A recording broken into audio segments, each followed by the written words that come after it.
Alrighty, yo, what is going on, everybody? It's your boy, Mr. DDG94, back with another reaction video. Today we're going to react to Remember Ultimate Muscle. I do remember Ultimate Muscle. Shout out to 4Kids. Shout out to 4Kids. Why the fuck is my mouth blending in with the Look, this shit look weird, bro. Alright, bro, my green screen stay glitching, bro. I don't know why. Keeps doing that. Whatever, we gonna go through it like this. Fuck it. Wait, remember Ultimate Muscle? Well, Yes. if you got to experience the Shout slew out of to 4Kids TV programs in the early 2000s, this very odd, over-the-top wrestling cartoon will surely ring a few bells. The history behind Ultimate Muscle and why it's such an interesting topic is that what we got in the States being known as Ultimate Muscle really is only a small part of something way larger in Japan that has had its own legacy, where to us, not knowing much of any of that as a kid, just got what we were presented, and hung out with these other shows like Kirby Right Back At Ya and Fighting Foodon during the Foxbox days before the 4Kids branding fully erased the Foxbox from existence. But I'll never forget when all the cartoons at the time were edited together to have them fight for the Foxbox. You can't take those memories away from me. I was never that big into wrestling, but if you put wrestling into an action series in both mediums of manga and anime, then yeah, sign me up. It's the classic battle of good and evil, just with weird and interesting characters that uniquely stand out from one another. This series is full of comedy, it's full of action, it's full of men fighting each other, it involves space. I mean, stop me when you're sold. It's as ridiculous as it sounds. It's part of a larger legacy than just this show presents itself as, and it scratches this incredibly niche nostalgic itch of watching it along with the other programs around it at the time. Today, I wanted to dig into Ultimate Muscle and re-experience a show that I enjoyed both on TV and read in manga form thanks to Shonen Jump, and discuss its legacy, being part of a larger one without needing to be well versed on it. This is Ultimate Muscle.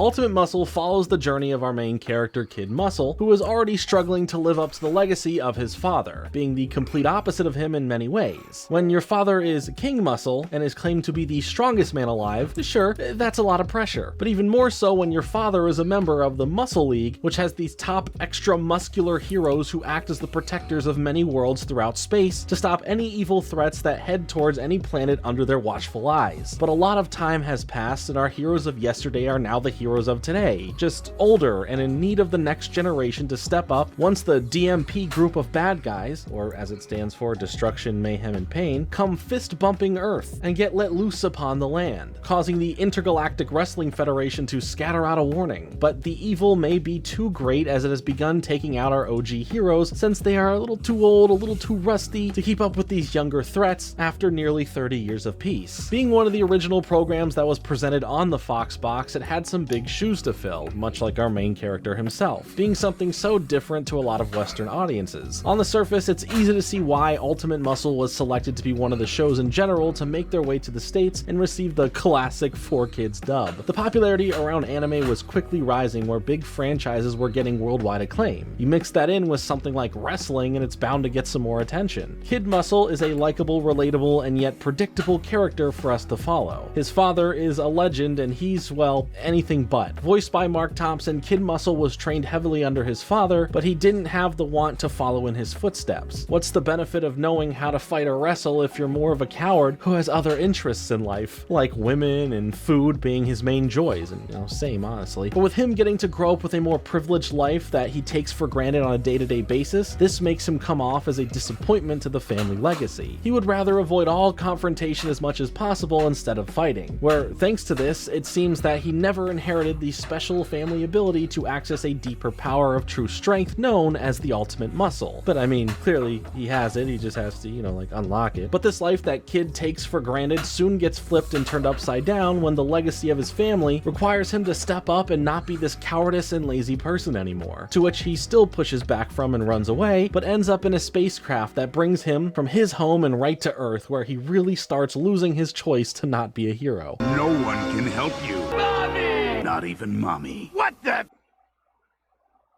Ultimate Muscle, only in the Fox Box. While Ultimate Muscle contains its own story about a kid having to overcome his personal shortcomings and deal with family legacy, the keyword for this whole franchise is legacy, with Ultimate Muscle only being part of what makes up the Kinnikuman series. Created by Yude Tamago, the combined special pen name for the writer-artist duo Takashi Shimada and Yoshinori Nakai. The series started off as a manga series in Weekly Shonen Jump from 1979 to 1987, and it eventually went on to have its own anime adaptation made that was released throughout the mid-80s. The series focused on King Muscle, obviously known as Kinnikuman before reaching the title of King and then getting the name Americanized for the sequel series, Ultimate Muscle, at least here. The stories in the franchise spread out wide around what we ended up just receiving in the States. But for what it was, it's still a solid, self-contained story, but one that has the luxury of those interested to find out a lot more than what was presented. As someone who had just visited Japan, there was a surprising large presence for this series still around. And I even picked up the Japanese version of the GameCube game I used to play when I was younger, so that's fun. I think it's just cool to see something that here where I live be something that lives in the past of the early to mid 2000s nostalgia, still be so active and well liked in a complete different region of the world. It's one thing hearing about it,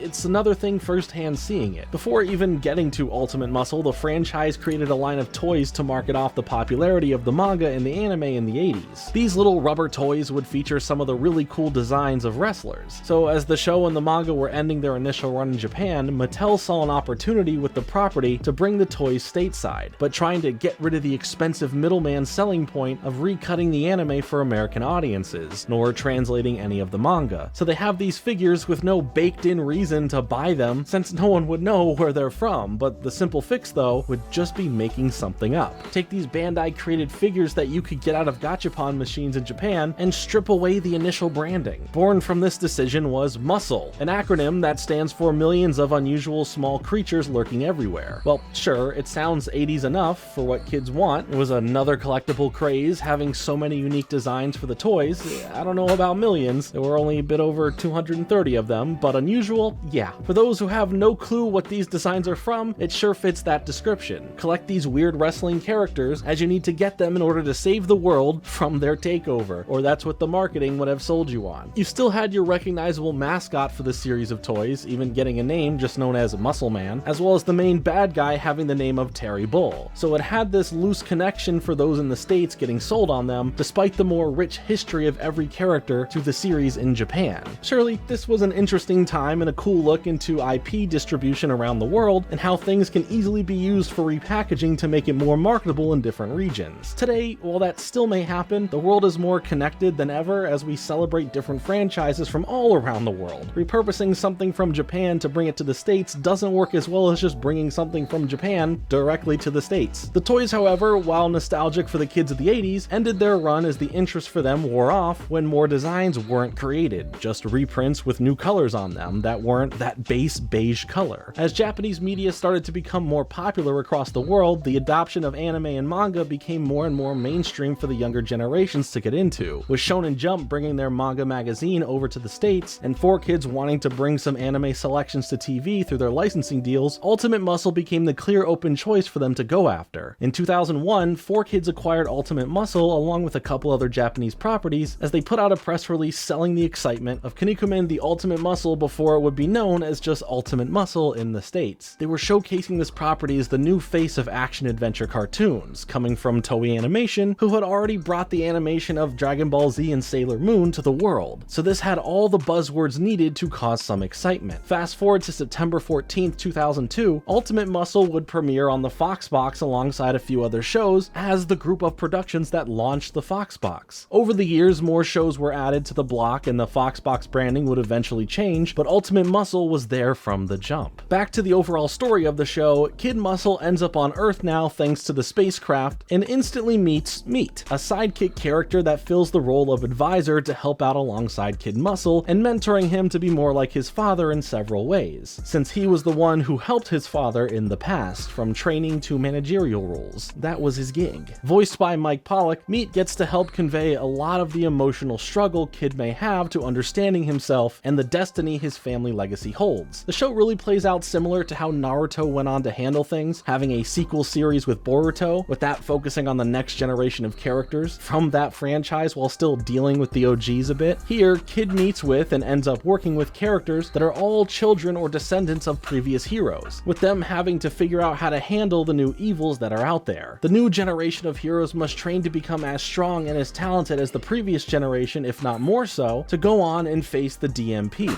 But Kid Muscle is usually our main focus, watching him consistently get himself into situations that he no longer wants to be involved in until the strength to not run away and become a hero comes flooding back thanks to the others who cheer for him to be great, or if meat can help him overcome his more shame and fear-filled moments. This would always lead into some wrestling matches of great, albeit sometimes stiff, matchups of interesting characters that get you invested in what feels like this underdog story. Both Japan and the US have a large attachment to wrestling, especially at the turn of the century, where wrestling in the States had large personalities and personas, and for the Japan wrestling scene, there was a lot of similarities and even more over-the-top stuff going on. The show didn't hide this combination of what was working on both ends of the wrestling scene, taking some huge influential liberties in representing the bad guys or the heels, but they were also legit bad guys, can't forget that part, and giving us an underdog who has to prove himself worthy of the ultimate muscle power to help face off against these evildoers. With a series that sounds pretty easy to bank on doing well and capturing interest, why did Ultimate Muscle not continue to grow in the US, where it did continue to build a stronger legacy in Japan? World renowned for his physique, the incredible Mr. Cheeks.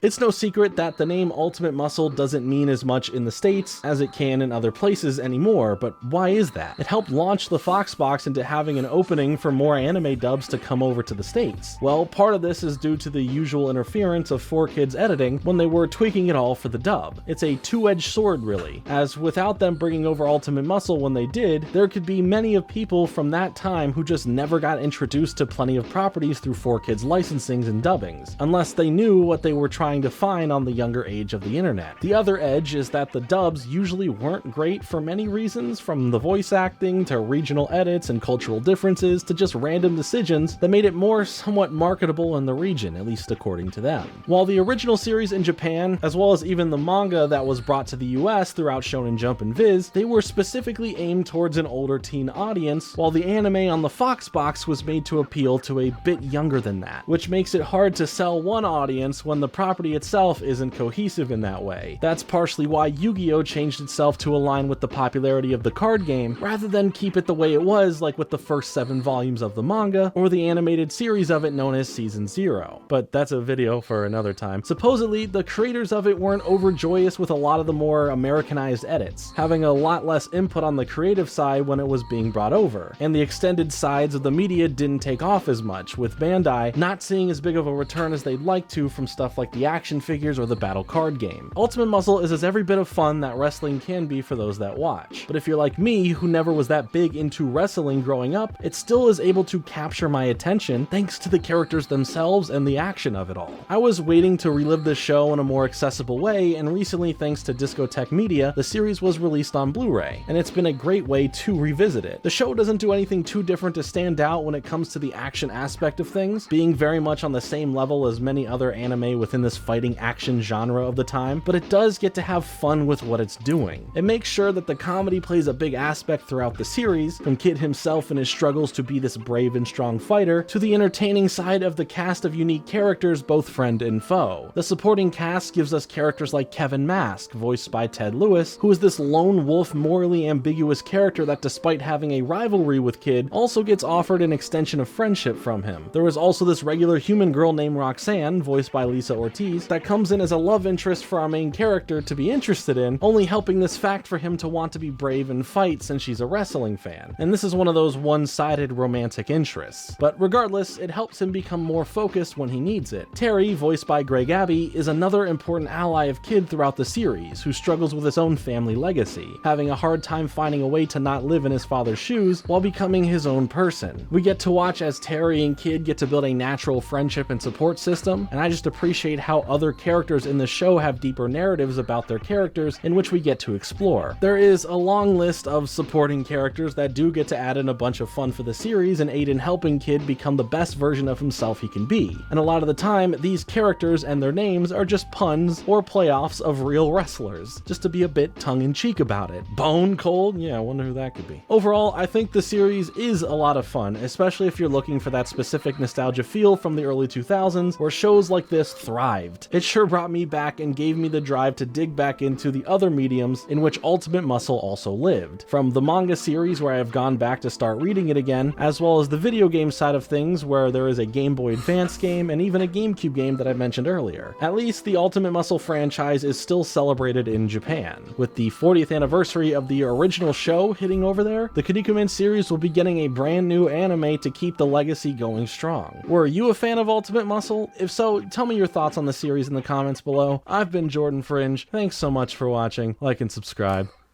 Later.